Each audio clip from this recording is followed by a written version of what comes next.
all out.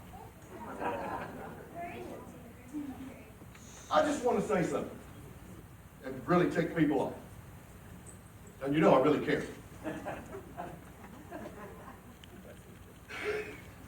It's the fact that who made all the trees? Amen.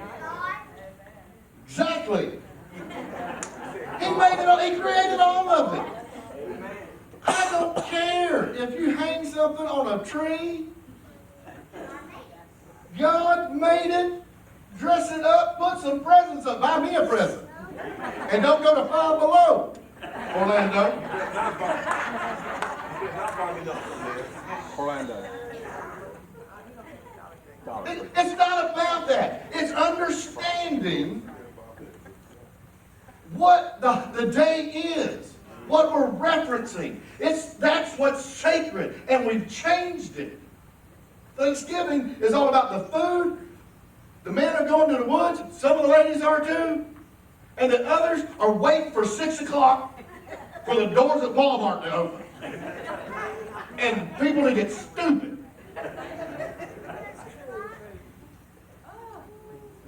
And the ones that think they're a little smarter stay home. And there was $2.3 billion spent on the internet Thanksgiving afternoon.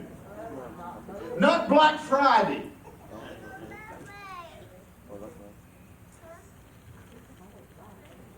That was Thursday afternoon. So we've changed the dynamics. See, what we've done is bring that into the church. That's the thinking, that's the mentality, and thus we don't see the things that God called us to see and do functioning, not just inside a sanctuary, but in a community or a nation. Well, glory. There's a few amens on that. Thank you, Trey. We have to get from a no level to a yes level. All the promises of God are, yes. Ernie, what are they? Yes and amen. Yes and amen. All the promises of God are yes and amen. How can we keep function on that? Huh? See, and that's what we're worldly, but see, we brought the secular into the church where it's just entertainment, and it's not teaching to take you to teach and train to take you to the level so you can be all that God calls you to be. Because he said salvation was more about you getting free, not just getting to heaven, but you getting free from all the shame, all the bondage that you had gone through in your life. Now somebody, they tried to do more better than what their parents did, but that didn't mean they did as good as what they should have done. Hello? So in that, when I say yes to him, I'm saying yes, heal me, restore me, build me. Amen. Get me to that level of believing that I am worthy. I'm worth something. Most people can sit in church and they don't believe they're worthy. Help me out, Brother Jared. An open window. How many people do you know that even if there's an open window, we get to that place where people are quitters? Anybody know any quitters? They can go along and do and function pretty decently, but they get to a spot. And if you look back through their life, they've always got to that spot. And then they bail out. Can't go any further. Not that they can't, they choose not to. They had the opportunity to go further, but their mentality and their thinking hadn't changed. So when they get to that place, I think I'll say it a little differently. We get to that place, and just about the time you've been praying for promotion, want promotion, believing God that you're going to get it, you shoot yourself in the foot, and what God was opening up to you is shut right in front of you, and we blame God for something He didn't have anything to do with because we sabotaged ourselves because we believed that we couldn't step into that role, even though we know we can do it. Yes. Amen. There's far too many of that level living quitter level in the church than what there should be. Well, glory. We need to be at a learning level. See, if I want to go from the quitter level to a learning level, and beyond that learning level is leading level. If you want to lead, you have to learn. I know a lot of talented individuals, because they don't want to learn anymore, they need to stay at the level they're at, even though they could probably run their own business. But they don't know how to keep books, they don't know how to even choose the right one to keep books, they don't know how to hire the right people, and the business goes awry. Even though they can do the work, but they didn't give themselves to learning to be able to know how to hire and to look and to be the human resource side and to be the book side and to be the project manager side, to line it out and lay it out. But just give them the tools, they can fix it, make it work, but to run the business, they can't do it. If they gave themselves to some learning, they could take it to another level and be there. Y'all know people like that? Talented, gifted, should be, have an entrepreneurial anointing, but can't see themselves doing it. Okay, preaching to myself again.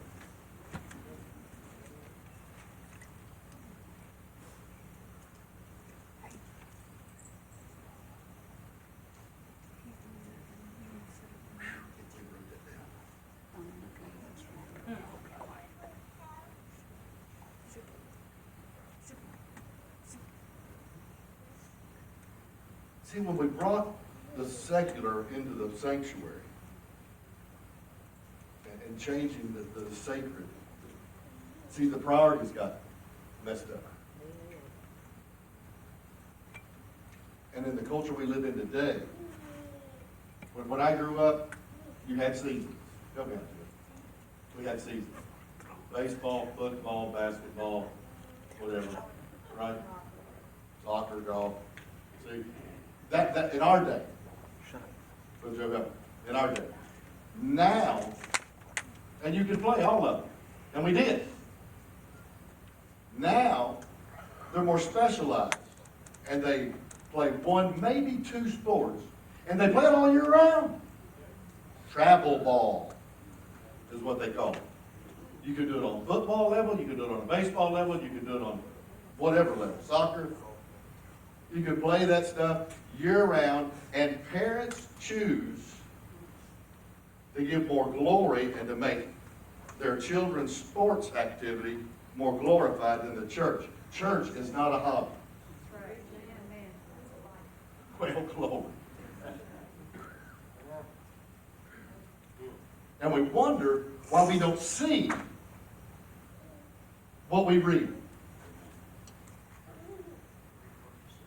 When John Wimber got saved, he was in that church in Vegas for several months, and he stopped the preacher one morning, had his Bible, and said, "When are we going to do the stuff?" He said, "Oh, we don't do it. We just read about it." That's what he was told. Isn't that right? Some of y'all read his biography and stuff. I mean, see, and that's the way we're taught in churches today. It's not about doing the stuff. It's about reading it as history and hoping we are good enough to make it into heaven. That's low-level Christianity that we have to break if we're going to be the light in the midst of the darkness in this place and change the mentality of Taylor County for it to be a light, a beacon that people are going to be drawn to because of what? Because there is a healing anointing in the presence of God in a place. That's a weak amen, but I'm going to keep preaching anyway. See, it's no different than there's how many weddings was yesterday? There was probably 7. Is that right? Victoria, how many were there? You probably did people's hair. There was 3 just that you knew of right here. 3 weddings. All of them probably had Jesus at the ceremony.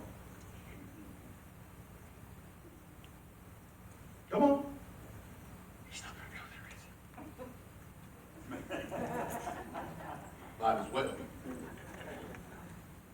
wanted Jesus at the ceremony. All these ladies that come along with them, they had this big long entourage, most of them. Didn't even have that many friends, but they had 7 bridesmaids or whatever. Made people spend money that they wasn't gonna, ooh, Jesus, am I gonna say that out loud? That they brought all these people in, that these people spent money, and they're not gonna fulfill their obligation as what they were up there to do. Bridesmaid or groomsman. Because they're there to attest the vows that are made and help you live and keep the vows that you made at the altar in front of God. So we have Jesus at the ceremony, but we have the devil at the reception.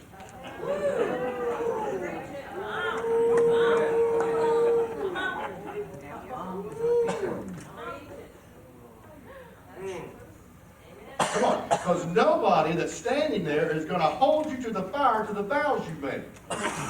It was a covenant before God. See, we want him there at one point because it looks good, but when you leave there, the devil shows up.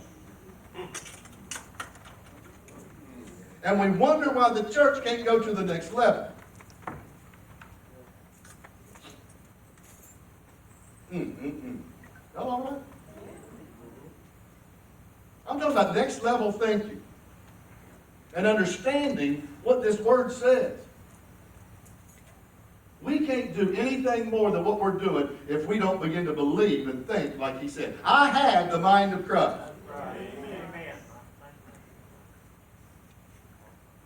I love my daughter. I love all 3 of my daughters. I got myself in trouble with that one. This house's eyes kind of popped up. It's like, there's that real quick. Love all my youngins and grandyoungins. My youngest one is stressed to the max. Talked to her on the phone yesterday. Tried to have a conversation with her. All she did was get mad and hang up. Several hours later, I asked Mom, I said, is she going to call back or are you going to call her back? No, think it over. Okay. Several hours later, she calls back. Have another conversation. I got involved with it this time. I stopped just before she hung up again.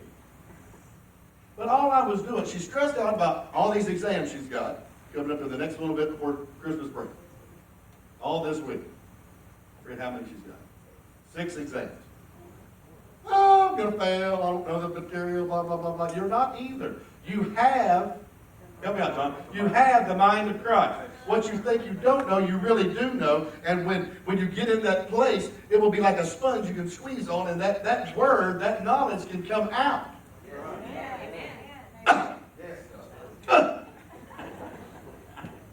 Don't get mad, I'm just telling the truth. But we struggle because we know it on one level, but where we're at, we can't see ourselves at that level. See, and so when I talk about, oh, you're going to lay hands on the sick and they're going to get healed and you're going to move in miracles, you're going to prophesy and tell people things they didn't have, about who they were, what they're doing, and what God's called them to do. They say, no, I don't see that. And when you say you don't see it, guess what? You won't ever see it. That's right. He has gifted you in all things so that you can be instant in season and out. Well, I just don't see that. Exactly, you don't. But I'm trying to help you because 2020 is going to be a time of clarity of vision so you can see the very thing God's been trying to show you and tell you you can do. Amen. The window is going to be open to you. You've come full circle. Yes. Amen. I'm just saying.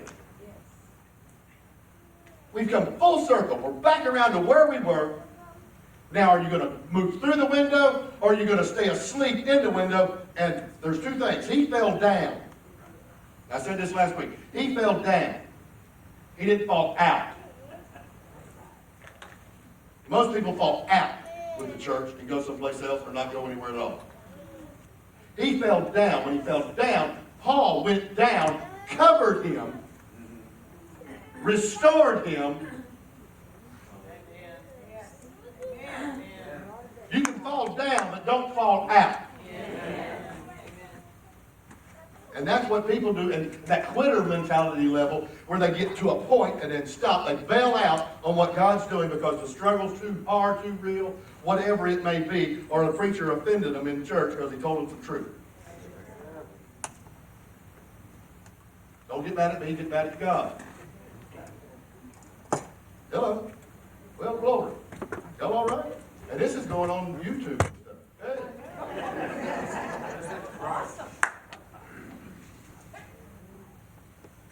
You are not low-level Christianity.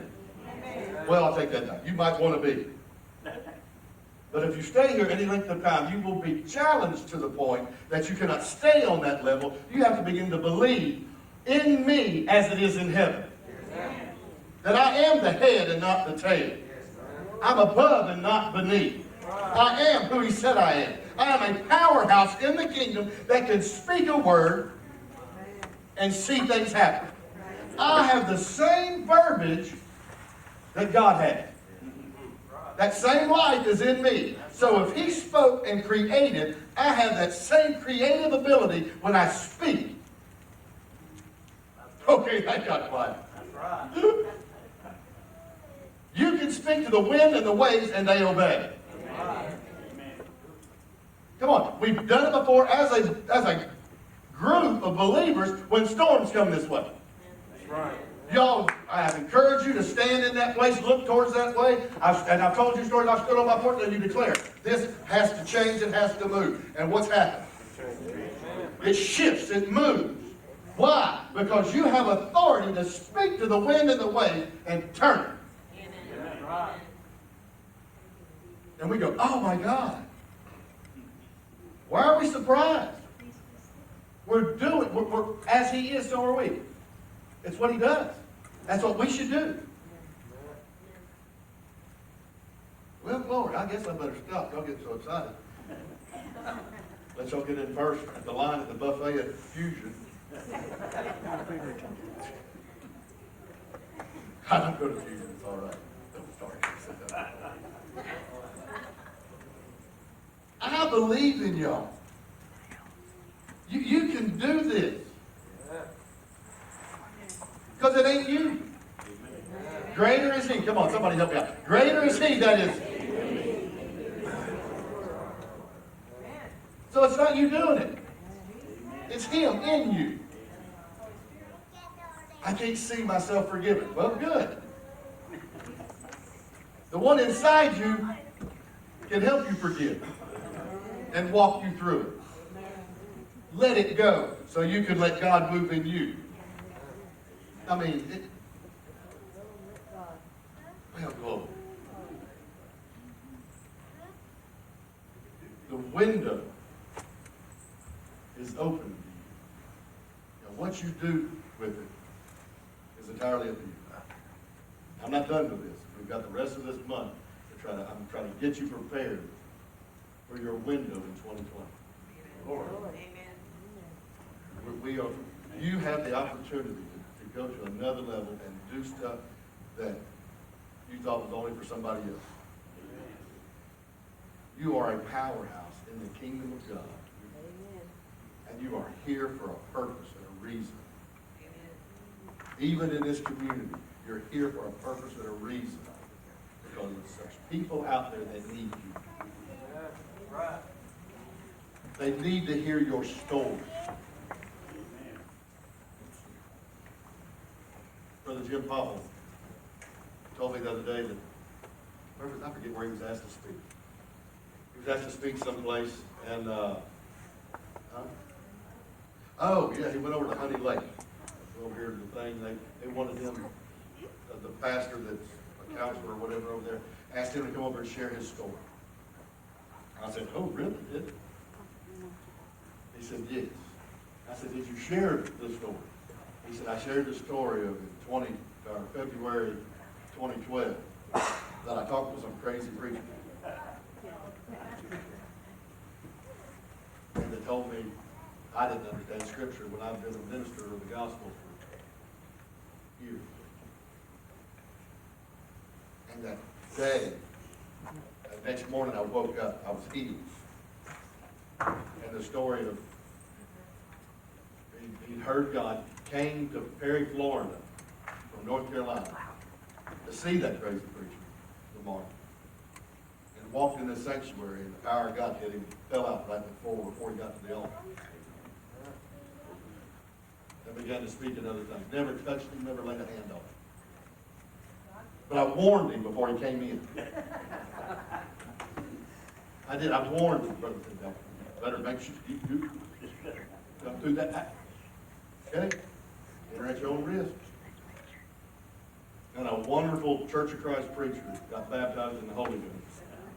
And his life's changed since that day. People can discount that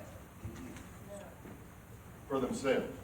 But the person who has experienced that knows for a fact what's happening. You can say whatever you want to. I know that I know how God touched you. I don't care if you believe me or not. I just won't talk to you about this stuff anymore. Hey, I'm just being honest. When you share your story, share it with somebody that actually believes and go, you know, I've been looking for that same thing. And you know what? You don't have to be on this level to do it. Function on the level you're at right now and just share your story. And watch God do what He does. It's all about Him and it's for Him. To God be the glory. Great things He does. Amen. Orlando? I just wanted to say that, I don't know if y'all know, but the shooting that took place in Pensacola at the base, in the NAS base, was the same base that she was at. I picked her up on Tuesday, it happened Thursday. Now, I didn't have to pick her up on Tuesday. I was actually going to wait till the weekend to go get her, but something told me to get her Tuesday. Yes. This happened in the training building. It's in the training building that was right in front of her dorm. She had used this training building to learn her classes. So I went and picked up on Tuesday. So I'm just saying God is good because it's just, like I say, something bad could have happened. If you listen,